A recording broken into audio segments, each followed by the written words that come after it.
বৌমার নিন্দে করতে গিয়ে নিজেরই হাটে হাঁড়ি ভাঙল। হ্যাঁ গো মিনতি, কেমন আছো গো? ও নমিতা, এসো এসো বসো। তা অনেক দিন পর, কি খবর সব?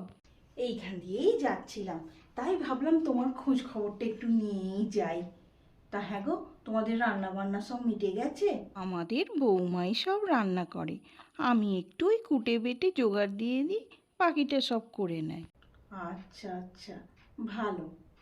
আমাদের বৌমা তো এই বেলা করে ঘুম থেকে উঠলো, উঠে কি সব বিদেশি জল খাবার করলো।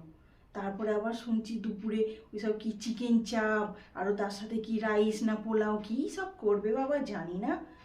আমাদের ওইসব খেয়ে পোষায় বলো? বয়স হচ্ছে, আর বাবু সোনার বাবার তো 12 মাস পেটের রোগ লেগে থাকে। আমারও সহ্য হয় না, মাঝে মাঝেই পেটের সমস্যা হয়। বয়স হয়েছে, আবার নিজেদের জন্য আলাদা করে রান্না করতে ভালো লাগে।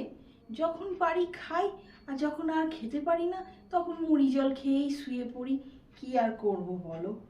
তোমার বৌমা যে বলল তুমি ওই সব তেল ঝাল মশলা দেওয়া খাবার খেতে ভালোবাসো, তোমার ছেলে রাগ করে, তবুও তুমি কথা শোনো না, জোর করে খাও। কি? বৌমা তোমাকে এসে এই সব বলে গেছে?